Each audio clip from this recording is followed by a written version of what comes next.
चलो देखो, ये जो है प्रकाश का अपवर्तन वो मोस्ट इंपोर्टेंट चैप्टर है, ठीक है। इसमें कई सारा टॉपिक आएगा जो तुम अभी तक नहीं पढ़ा, जिसके बारे में है कि नहीं उसके सब आएगा। प्रकाश का अपवर्तन, अब कुछ कुछ टॉपिक हमें इसी में जो है मानव नेत्र वाला भी इसी में बता देंगे क्या, जैसे वायुमंडलीय अपवर्तन, ये सब इसी में आज, क्योंकि इसी से रिलेटेड उसको अलग कर दिया है, वर्म विक्षेपण सब।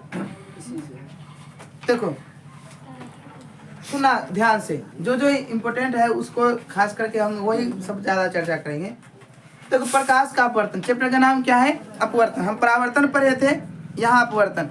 परावर्तन में क्या हुआ था, वहां सिर्फ एक ही माध्यम था। एक ही माध्यम करने का मतलब, अगर हवा है तो हवा में ही रहेगा, पानी है तो पानी में ही ये चीज घटना हुआ। लेकिन यहाँ पर क्या हो जाता है, सिर्फ अपवर्तन की घटना में दो गो माध्यम हो जाता है। क्या गो माध्यम हो जाता है, बस इतने का अंतर है।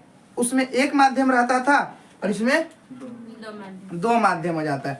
उसमें तुम देखा होगा कि हम जब परावर्तन कर रहे थे तो नीचे से ऊपर ही जा रहा था, यानी पूरा जो है एक ही माध्यम है। ये पूरा क्या है, हवा है तो हवा में ही होगा, पानी में रखे हैं तो पानी में ही होगा। तो ये सिर्फ एक ही माध्यम के लिए था। जैसे अपवर्तन की घटना हुआ तो अपवर्तन में हमेशा दो माध्यम आएगा, और इसलिए अपवर्तन की घटना थोड़ा विशेष हो जाता है कि नहीं, और बिल्कुल आसान है। सेम वही चीज होता है इसमें भी।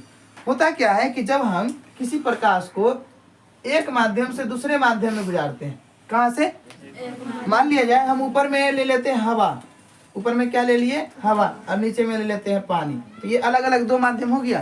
तो कहता है कि जब प्रकाश को हम एक माध्यम से दूसरे माध्यम में गुजारते हैं तो होता क्या है, प्रकाश का जो किरण है अपवर्तन के बाद वो मुड़ जाता है। यानी जैसे एक माध्यम से दूसरे माध्यम जाता है तो प्रकाश की किरणें या तो अविलंब की तरफ मुड़ जाता है या अविलंब से दूर चला जाता है, और इसी घटना को हम कहते हैं अपवर्तन की घटना।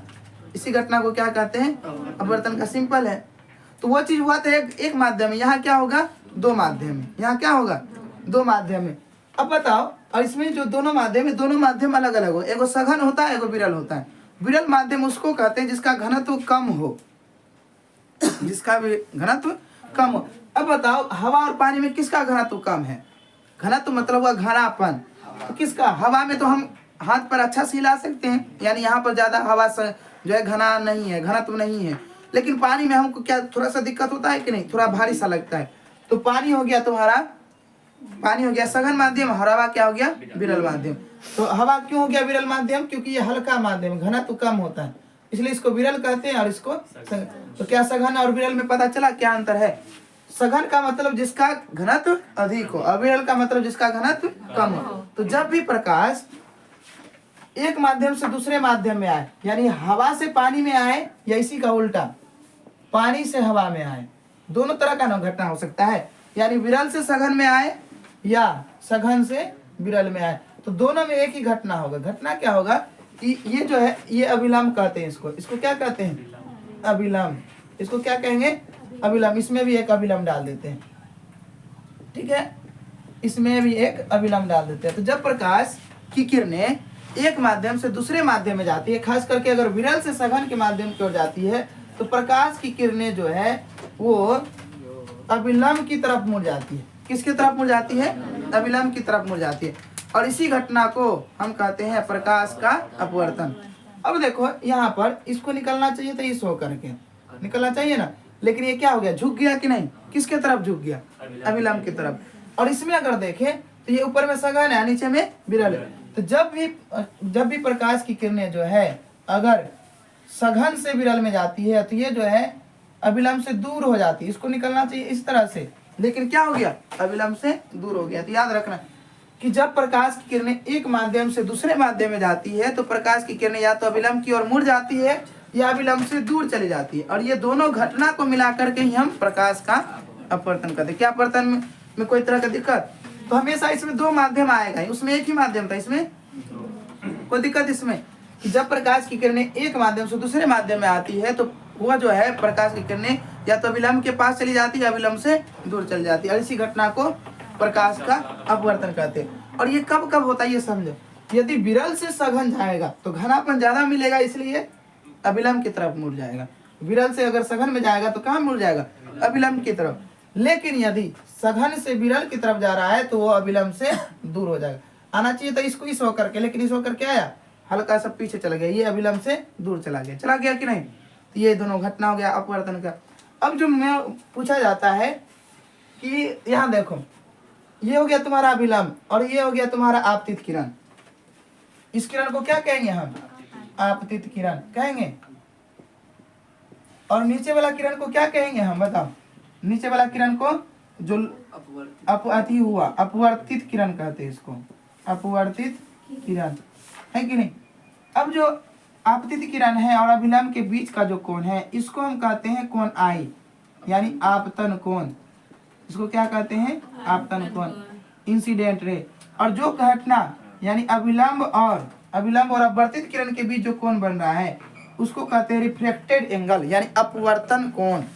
अपवर्तन कोण, परावर्तन नहीं, यहाँ पर अपवर्तन की घटना हो रही है, यहाँ पर क्या कहलाएगा इसको?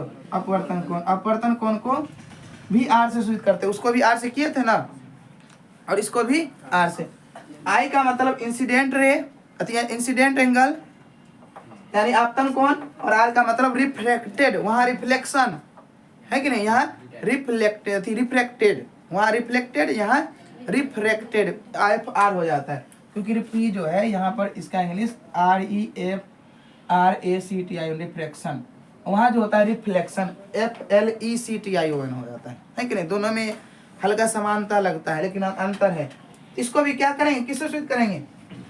आर से, और उसको आई से। वहाँ भी हम अपवर्तन कोण और परावर्तन कोण को आई आर से किए थे ना। अब यहाँ पर भी जैसे वहाँ पर परावर्तन के 2 नियम है, उसी तरह यहाँ भी अपवर्तन के कितने नियम है? याद रखना, अपवर्तन के 2 नियम है। कितने नियम है? 2 नियम। और पहला नियम सेम है जैसे उसमें पहला नियम था। पहला नियम उसमें क्या लिखा है थे कि पहला चीज आपतित किरण, अपवर्तित किरण और अभिलंब पर जो यानी ये आपतन बिंदु पर जो अभिलंब डाला गया है वो तीनों एक ही तल पर, क्या है? एक ही तल पर, एक ही गुण आधार है, एक ही तल पर होगा। इसको हम कहते हैं आपतन बिंदु। तीनों एक ही चीज पर है कि नहीं। और उसमें भी यही चीज हुआ था कि नहीं। उसमें भी पहला पॉइंट यही था नियम में, अपवर्तन के नियम में। तो क्या बोले हम कि आपतित किरण,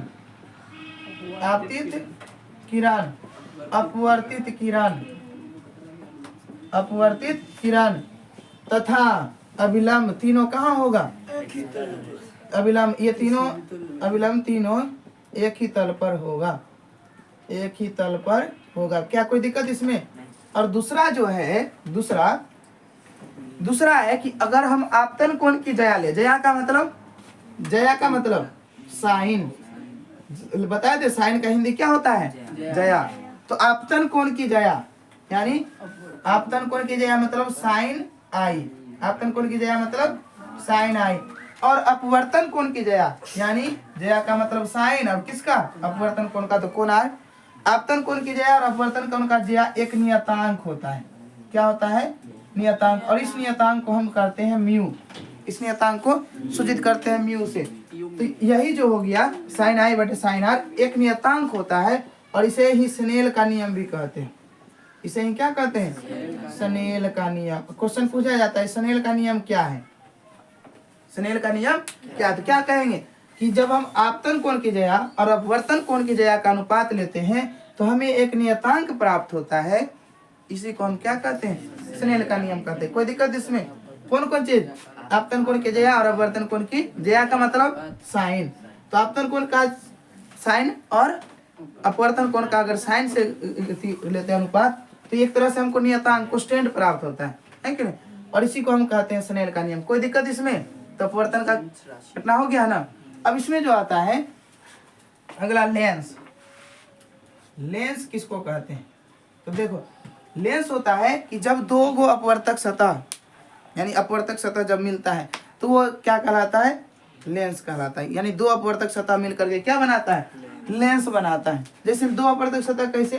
तो अब बताओ, सबसे पहले लेंस कितने प्रकार के होते हैं? लेंस के कितने प्रकार हैं? तो पहला देखो, पहला हो गया तुम्हारा गोलीय लेंस, दूसरा पहला हो गया गोलीय लेंस, और दूसरा जो होता है वो परवलयिक। क्या लाइव सेशन खत्म हो गया?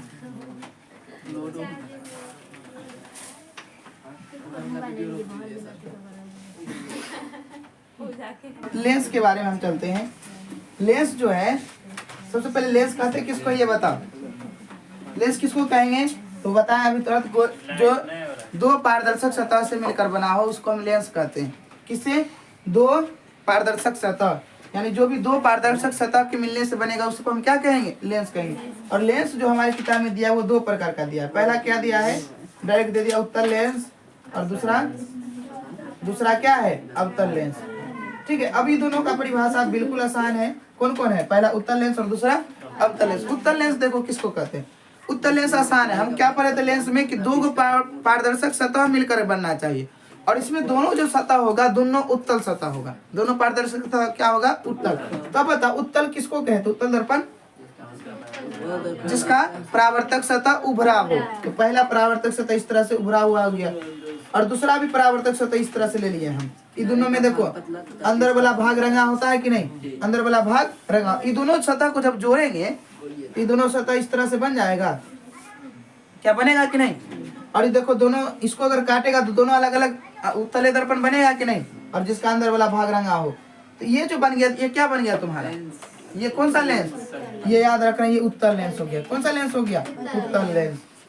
उत्तल लेंस हो गया। अब उत्तल लेंस का अगर परिभाषा कहे तो क्या बताएंगे? उत्तल लेंस का परिभाषा कि वह लेंस जिसका किनारा वाला भाग पतला और बीच वाला भाग मोटा, किनारा वाला भाग पतला और बीच वाला भाग मोटा हो, तो उसको हम क्या कहेंगे? उत्तल लेंस कहेंगे। और फिर अवतल लेंस देखो किसको कहेंगे? अवतल लेंस मतलब अवतल सतह से बनना चाहिए, और अवतल सतह मतलब गुफा के जैसा, है ना? ये देखो अवतल सतह यही ना होता है। और इसको जब मिलाएंगे ये क्या बन जाएगा? बताओ। ये दोनों मिलाएगा तो इस तरह से बन जाएगा। किनारे का भाग मोटा। ये देखो क्या बनेगा कि नहीं? ये इस तरह से तुम्हारा बन गया। और इसका अगर आप परिभाषा कहेगा तो इसमें देखो बीच में मोटा है और दोनों किनारे में क्या है? बीच में पतला है और दोनों किनारे में क्या है? मोटा। इसका परिभाषा क्या हो जाएगा? इस अवतल लेंस का परिभाषा क्या हो जाएगा? कि जिसका बीच वाला भाग पतला और दोनों किनारे पर मोटा। इसमें क्या हो गया? दोनों किनारे पर पतला और बीच में मोटा। इसमें क्या हो गया? दोनों किनारे पर मोटा और बीच में पतला। हो गया कि नहीं? सिंपल परिभाषा है, कोई दिक्कत इसमें? और तुमको प्रतिबिंब का निर्माण तो बता ही दिए, उसी तरह का सेम टू सेम होगा, कोई दिक्कत? खाली इसमें करना क्या है? सी के जगह 2f कर देना। सी के जगह क्या करना है? 2f कर देना। इसमें इसलिए 2f करते हैं क्योंकि देखो इसमें दोनों तरफ से बनता है। इधर भी एगो गोल बनेगा, इधर भी एगो गोल बनेगा, तो दोनों तरफ से ना फोकस होगा। इसलिए इसको एगो f1 इसको f2 कहते हैं, इसको 2f1 और उसको 2f2 कहते हैं। कोई दिक्कत? इसमें दो का फोकस और दो गो मतलब वक्रता केंद्र होता है, इसलिए इसका नाम बदल जाता है कि नहीं? इसमें भी तो वही बात होगा, इधर एगो का गोल बनेगा, एगो का इधर बनेगा कि नहीं? इसलिए इसका बदल जाता है। तो चलो इसमें तो प्रतिबिंब तो जा समझ गया। अब क्वेश्चन पूछेगा कि उत्तल लेंस में कितना प्रतिबिंब बनता है? बताओ। उत्तल लेंस में तो जैसे वहां पर हम तुमको बताए थे, जितना अवतल दर्पण बनाएगा उतना ही उत्तल लेंस बनाएगा, यानी अवतल दर्पण उल्टा हो जाता है यहाँ। और अवतल लेंस कितना बनाएगा? अवतल लेंस 2 को बनाएगा। क्या दोनों का प्रतिबिंब लिख लेगा कि नहीं? कैसे होगा? कोई दिक्कत इसमें? और एक चीज और याद रखना पहला वाला चैप्टर में भी कि दर्पण सूत्र और यहाँ होता है लेंस सूत्र। देखो दोनों का जो है फॉर्मूला याद रखना। क्या क्या बताए? दर्पण सूत्र ये सब मेन चीज है। उससे भी पहले आता है वो एक और आता है कि फोकस दूरी, फोकस और वक्रता त्रिज्या की में संबंध, फोकस और वक्रता त्रिज्या में संबंध। ये क्या होता है? ये भी ऑब्जेक्टिव में पूछा जाता है, फोकस और वक्रता त्रिज्या के बीच संबंध। ठीक है, अब फोकस और वक्रता त्रिज्या में क्या संबंध होता है? तुम तो पढ़ा होगा कि फोकस जो होती है वो वक्रता त्रिज्या की क्या होती है? आधी होती है। तो याद रखना फोकस का मतलब f और वक्रता त्रिज्या का मतलब r। तो याद रखना कि ये जो वक्रता त्रिज्या है वो फोकस का 2 गुना होता है। 2 गुना क्यों? क्योंकि देखो जब भी हम बनाएंगे तो बताओ यहाँ पर f हुआ तो इसके बगल में यहाँ c होता है, यहाँ से ना होता है वक्रता त्रिज्या, होता है कि नहीं? तो याद रखना कि इसको तो हम क्या कहेंगे? r ही ना कहेंगे, और यहाँ से यहाँ तक क्या कहेंगे? अब देखो जितना दूर यहाँ फोकस उतने दूर यहाँ पर ये है, क्योंकि आधा दूरी पर है। तो इसको ये भी कह सकते हैं कि फोकस जो होती है ये पूरा त्रिज्या का आधा होता है। तो ये दोनों पॉइंट याद रखना, दोनों में से कोई भी दे सकता है वहां समझ। तब क्या बोला, पहला क्या बोला कि वक्रता त्रिज्या जो होती है वो फोकस दूरी का दुगुना होती है, या फोकस जो होती है वक्रता त्रिज्या की आधी होती है। ये पहला संबंध, और ये इंपॉर्टेंट प्रूव करने के लिए भी देता है कि नहीं, प्रूव तो आसान है। दूसरा देखो, दूसरा है दर्पण सूत्र। दर्पण सूत्र क्या है? दर्पण सूत्र होता है कि 1/, फोकस बराबर होता है 1/v प्लस 1/u। ये हो गया तुम्हारा दर्पण सूत्र। ये क्या हो गया? और जब हम अब लेंस सूत्र में जाते हैं तो खाली करना कुछ नहीं, यहाँ पर माइनस लगा देते हैं। क्या कर देते हैं? माइनस लगा देते हैं। 1/f बराबर हो जाएगा 1/v माइनस 1/u। यही बन गया तुम्हारा लेंस सूत्र। और ये तीनों मोस्ट इंपोर्टेंट है कि नहीं? तीनों 5 नंबर में पूछता है प्रूव करने के लिए। तुमको हम जो है बाद में बता दिया जाएगा कैसे प्रूव करना है। आसान है प्रूव करना, खाली करना कुछ नहीं है। हमको 2 त्रिभुज को लेकर के समानुपाती करते हैं, और समानुपाती करेंगे तो भुजाएं समानुपाती हो जाएगा, है कि नहीं? जब समानुपाती हो जाएगा तो उसके बाद चिन्ह परिपाटी लगाते हैं और मान बैठाते हैं तो हो जाता है कि नहीं? सिंपल है, इसको हम बता देंगे। दोनों का एगो सीख जाएगा तो दूसरा भी उसी से रिलेटेड है कि नहीं? लगभग सेम है, ठीक है। तो क्या हम पहला पढ़े कि फोकस दूरी, ये जो है फोकस दूरी वक्रता त्रिज्या की आधी होती है, वक्रता त्रिज्या फोकस की दुगुनी होती है। दूसरा क्या बताए कि 1/, फोकस बराबर होता है 1/v प्लस 1/u। और फिर तीसरा लेंस सूत्र में 1/f बराबर 1/v माइनस 1/u, ठीक है। तो अपवर्तन वाला में भी ये चीज आ गया।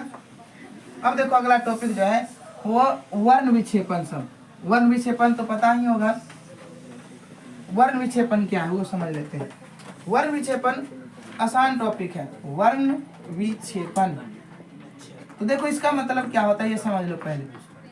वर्ण विक्षेपन हुआ, वर्ण का मतलब होता है रंग, वर्ण का मतलब रंग, और विक्षेपन मतलब बटना, यानी रंगों का एक तरह से बटना वर्ण विक्षेपन कहलाता है। क्या कहलाता है? तो अब जो हमारे पास सूर्य का जो प्रकाश आता है जिसको हम श्वेत प्रकाश कहते हैं, क्या उसमें एक ही कलर है? नहीं। उसको जब तुम प्रिज्म से होकर के गुजारेगा तो पता चलेगा वो 7 रंगों में विभक्त हो जाती है। ये मान लो प्रिज्म है। प्रिज्म क्या है? तो प्रिज्म जो 2 से अधिक परावर्तक सतह से बना है, यानी 2 परावर्तक सतह से बना हो, इसको भी प्रिज्म कहते हैं। तो जब हम प्रिज्म से किसको गुजारे? श्वेत प्रकाश को गुजारे। किसको गुजारे? जब हम प्रिज्म से श्वेत प्रकाश को गुजारते हैं तो होता क्या है, प्रिज्म जो है उस प्रकाश को 7 अन्य रंगों में विभक्त कर देती है। श्वेत प्रकाश को कितने रंगों में विभक्त कर देती है? 7 रंगों में विभक्त कर देती है, ठीक है। कितने रंगों में विभक्त कर देती है? 7 रंगों में विभक्त कर देती है, ठीक है। अब ये 7 रंग क्या क्या वो समझो। ये 1 2 3 4 5 6 7, और ये 7 रंग को याद करने के लिए 2 तरीका है। अगर इंग्लिश में याद रखना है तो विबगोर, ये फॉर्मूला होता है विबगोर, ठीक है। VIBGYOUR, ठीक है। 3 3 6 ये विबगोर, 1 मिनट, GOR। और दूसरा होता है बैजा नी ह पी ना ला, ठीक है। ये 2 गो होता है, विबगोर या बैजानी ह पिनाला। तो देखो दोनों में 7 अक्षर, 2 2 4 2 6 1 7, 2 2 4 2 6 1 7। तो विबगोर और बैजानी ह पिनाला याद रहेगा ना। ये ट्रिक हुआ, ये इसका 7 रंग हो याद करने का। देखो सबसे पहले जो है ऊपर में होता है लाल रंग, सब इधर से हम बढ़ते जाते हैं लाल। उसके बाद होता है दूसरा में नारंगी, फिर तीसरा में होता है पीला, और चौथा में होता है हरा, और फिर 5वां में होता है नीला, और 6ठा में होता है जामुनी, और 7वां में होता है बैगनी, ठीक है। और सबका इंग्लिश तो पता ही है, रेड, वहां से देखो रेड, ऑरेंज, पीला, येलो, हरा, ग्रीन, उसके बाद नीला, ब्लू, और जामुनी जो होता है इंडिगो, और फिर जो होता है बैगनी वायलेट। ये 7 गो रंग हो गया। याद रहेगा कि जब श्वेत प्रकाश किसी प्रिज्म से होकर के गुजरता है तो वह 7 अन्य रंगों में विभक्त हो जाता है। इसी घटना को हम वर्ण विक्षेपन कहते हैं। इसी घटना को हम क्या कहते हैं? और ये जो जिस पर्दा पर प्राप्त होता है, मान लिया जाए यहाँ पर हम एक पर्दा लगा दें और उस पर्दा पर ये 7 रंग दिख रहा हो, 7 रंग का इस तरह से पट्टी बन जाए, इसी को हम क्या कहते हैं? वर्णपट। क्या कहते हैं? वर्णपट। तो क्या बोलेंगे वर्णपट के बारे में? वर्णपट जो है एक तरह से पट्टी है। पट्टी का मतलब एक तरह से ये एक जो है प्रकाश नहीं कहता है, सतह है जिस पर आकर के सातों रंग आकर के दिखता है कि नहीं? एक तरह से पर्दा कह दो। तो जब भी श्वेत प्रकाश किसी फिल्म से होकर के जिस पट्टी पर गुजरता है, जिस पट्टी पर 7 रंग दिखाई पड़ता है, उसी पट्टी को हम कहते हैं वर्णपट। वर्ण का मतलब रंग और पट का मतलब पट्टी, है कि नहीं? वर्णपट, है कि नहीं? वर्णों की पट्टी, रंगों की पट्टी। इंग्लिश इसका होता है स्पेक्ट्रम। स्पेक्ट्रम इंग्लिशों में कभी कभी दे जाता है। स्पेक्ट्रम किसको कहते हैं? याद रहेगा ना? क्या बोलेंगे? जब श्वेत प्रकाश प्रिज्म से होकर गुजरती है तो वो 7 रंग में बढ़ता है, इसको हम कहते हैं वर्ण विक्षेपण। और वो जो 7 रंग जिस पट्टी पर दिखाई पड़ता है उसको हम कहते हैं वर्णपट या स्पेक्ट्रम। क्या कोई दिक्कत इसमें? आसान है। फिर अब देखो, ये तो वर्णपट पता चल गया। इसमें देखो सबसे ऊपर कौन सा रंग दिखाई पड़ता है? लाल रंग दिखाई पड़ता है। और इससे कुछ रिलेटेड क्वेश्चन भी है, याद रखना।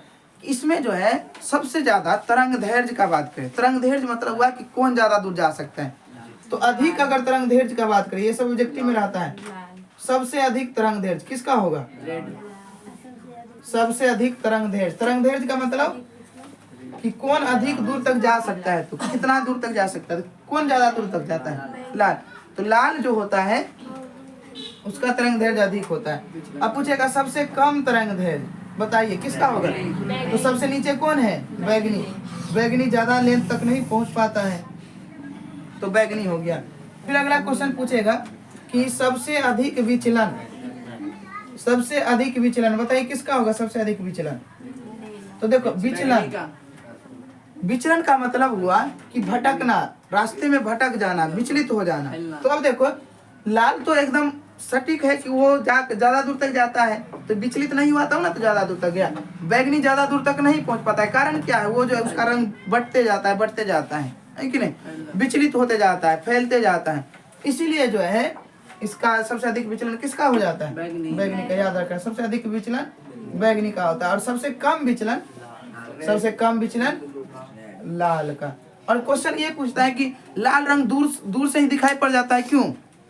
अगर पूछ दे लाल रंग जो दूर से ही दिखाई पड़ जाता है, क्यों? तो इसलिए दूर से दिख जाता है क्योंकि लाल रंग का तरंग दैर्घ्य अधिक होता है और विचलन बहुत कम होता है। विचलन का मतलब अपने राह से भटकना। जब ये राह से भटकना नहीं किया तो दूर तक जाएगा। इसलिए तुम देखा होगा लेजर लाइट सब में लाल रंग का रहता है, प्रकाश का यूज किया जाता है। तब ना देखता है वो दूर दूर तक फोकस बना लेता है। और खास करके खतरों के रूप में भी लाल रंग का इस्तेमाल होता है। रेलगाड़ी सब पर देखा होगा, रेलगाड़ी सब पर लाल रंग का बल्ब लगा रहता है, खास करके रहता है। लाल रंग से वो जो है इंडिकेट करते रहता है। तो खतरों का रंग भी लाल रंग होता है। क्यों होता है खतरों का रंग?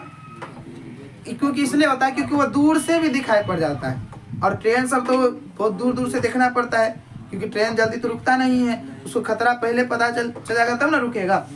इसलिए लाल रंग का खतरों का, अभी क्वेश्चन इंपॉर्टेंट है, 2 नंबर में पूछता है कि खतरों का निशान के रूप में लाल रंग का इस्तेमाल क्यों होता है।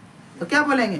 तो बोलेंगे कि लाल रंग का खतरों के रूप में इस्तेमाल इसलिए होता है क्योंकि लाल रंग का तरंग दैर्घ्य अधिक होता है। यह हमें दूर से ही दिखाई पड़ जाता है, लेकिन अन्य रंग उतना ज्यादा दूर तक नहीं जा पाता है, जिस कारण से इन सबों को खतरे के रूप में नहीं इस्तेमाल करते हैं, लेकिन लाल का इस्तेमाल करते हैं। कोई दिक्कत इसमें? अब एक और क्वेश्चन जो बनता है इससे कि सूर्य का प्रकाश सूर्यास्त के समय, सूर्यास्त यानी जब सूर्य जो हो रहा है, अस्त हो रहा है, डूब रहा है, और सूर्योदय के समय जब सूर्य निकल रहा है, सूर्योदय और सूर्यास्त के समय सूर्य लाल रंग का दिखाई पड़ता है। क्यों? सूर्य जो है किस समय? सूर्योदय। सूर्योदय का मतलब जब सूर्य उग रहा हो। तो सूर्योदय के समय और सूर्यास्त के समय सूर्य कैसा दिखाई पड़ता है? देखा है? लाल। क्यों दिखाई पड़ता है लाल? और ऐसा लगता है जैसे मतलब नीचे से निकल रहा है एकदम पूरा लाल रंग का। ऐसा क्यों होता है बताओ? सूर्योदय और सूर्यास्त के समय सूर्य हमें लाल रंग का क्यों दिखता है? या क्वेश्चन रहेगा रक्ताभ क्यों दिखता है? रक्ताभ मतलब, रक्ताभ का मतलब भी हुआ रक्त के जैसा लाल। रक्ताभ या लालिमा भी कह सकता है, या लाल रंग ये भी दे सकता है। तीनों याद रहेगा ना कि सूर्योदय और सूर्यास्त के समय सूर्य लाल रंग या रक्ताभ या लालिमा क्यों दिखाई पड़ता है? तो कारण क्या होगा? अब देखो कारण ये है कि सूर्योदय और सूर्यास्त के समय सूर्य में लाल क्यों दिखाई देता है। देखो हमारा पृथ्वी का अगर बनावट का तुम बात करो तो हमारी पृथ्वी की बनावट इस तरह से गोल है, अंदर नीचे तक जाएगा। मान लिया जाए हम अगर इस छोर पे हैं, बीच में यहाँ पर हैं, हमरा अगर इस जगह है, ठीक है, तो सूर्य जो है तुम जानता है कि पृथ्वी घूमते हुए वो जो है सूर्य के पास जाती है, घूमता है ना। तो मान लिया जाए कि सूर्य यहाँ पर स्थिर है, लगातार वो अपना प्रकाश फैला रही है। अब जब ये जो है हम तो उधर से धीरे धीरे आते हैं घूमते हुए इस तरह से सूर्य के आगे में, है कि नहीं, ऐसे घूमते भी जाते हैं और आगे भी बढ़ते जाते हैं।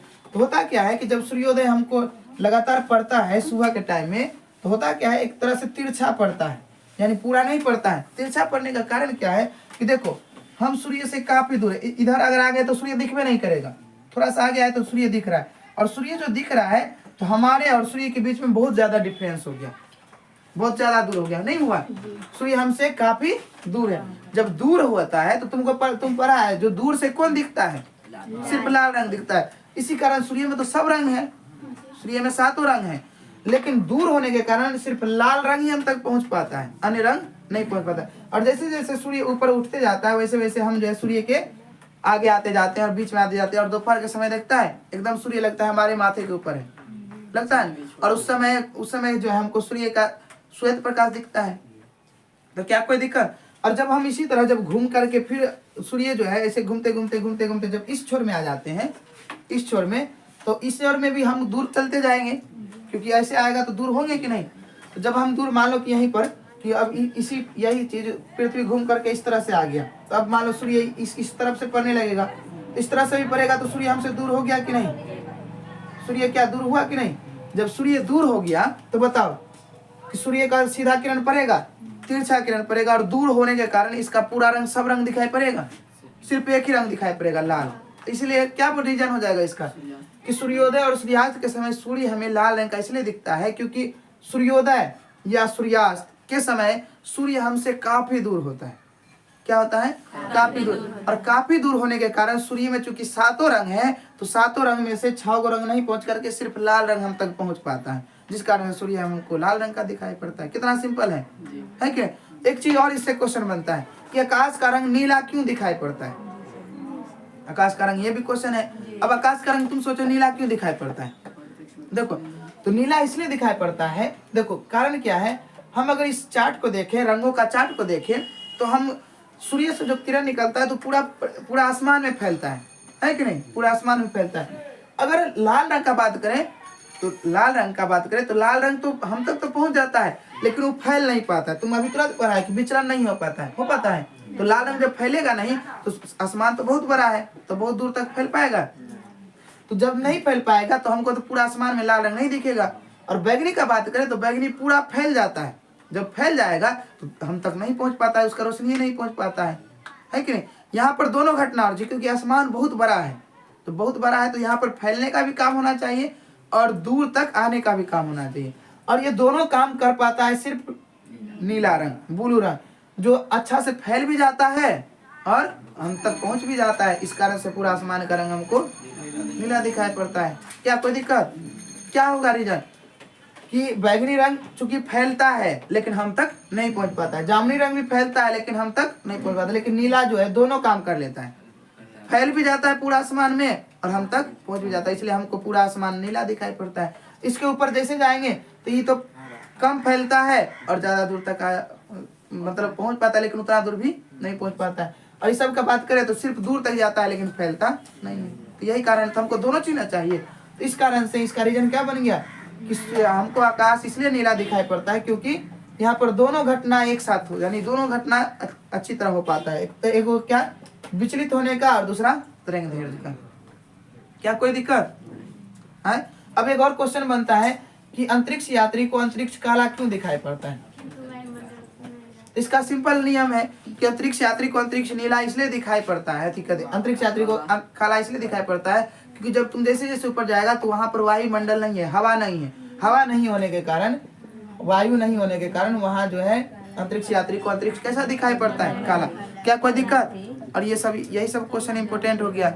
मानव नेत्र के बारे में तो जानता है। एक चीज इसका प्रैक्टिस कर लेना, मानव नेत्र बनाने का चित्र भी पूछ सकता है मानव नेत्र का, तो याद रखना ये इंपोर्टेंट क्वेश्चन है। अब की बार खास करके कई सालों से नहीं पूछा है, तो संभावना है मानव नेत्र अगर पूछ दे, है कि नहीं। तो मानव नेत्र का फिगर बढ़िया से समझ लेना है, उसको बना लेना। उसमें पार्ट तो तुमको पता ही है, कहाँ पर प्रतिबिंब बनता है हमारे आंखों में, रेटिना पर, है कि नहीं, जिसको हम क्या कहते हैं, दृष्टि पटल भी कहते हैं। क्या कोई दिक्कत? तो चलो अभी ये तो सारा टॉपिक हो गया, कोई दिक्कत इसमें? एक चीज और है इसमें, एक दो चीज, वो अगला चैप्टर में हम क्या बोले थे, दोनों एक ही साथ कर देते हैं। प्रकीर्णन, प्रकीर्णन किसको कहते हैं? प्रकीर्णन, प्रकीर्णन बताओ। तो देखो प्रकीर्णन क्या होता है, प्रकीर्णन क्या मतलब, एक तरह से हुआ फैलाव, फैलना। प्रकीर्णन का मतलब फैलना। तो कहते हैं क्या है कि जब प्रकाश जो है हम तक पहुंचता है तो वो जो है धूलकण सब पर करने के बाद वो चारों तरफ फैल जाता है। क्या पड़ जाता है? किसी धूलकण पर पड़ता है तो प्रकाश जो है चारों तरफ फैल जाता है, और इसी कारण से इसी घटना को हम क्या कहते हैं, प्रकाश का प्रकीर्णन। प्रकाश किसी कण पर पड़ता है तो वो चारों तरफ फैल जाता है, और इस फैलने की घटना को हम प्रकाश का प्रकीर्णन कहते हैं। यानी किसी धूलकण पर किसी कण पर पड़ेगा तो वह चारों तरफ फैलेगा, उसी को हम क्या कहेंगे, प्रकाश का प्रकीर्णन। कोई दिक्कत इस सब में क्या?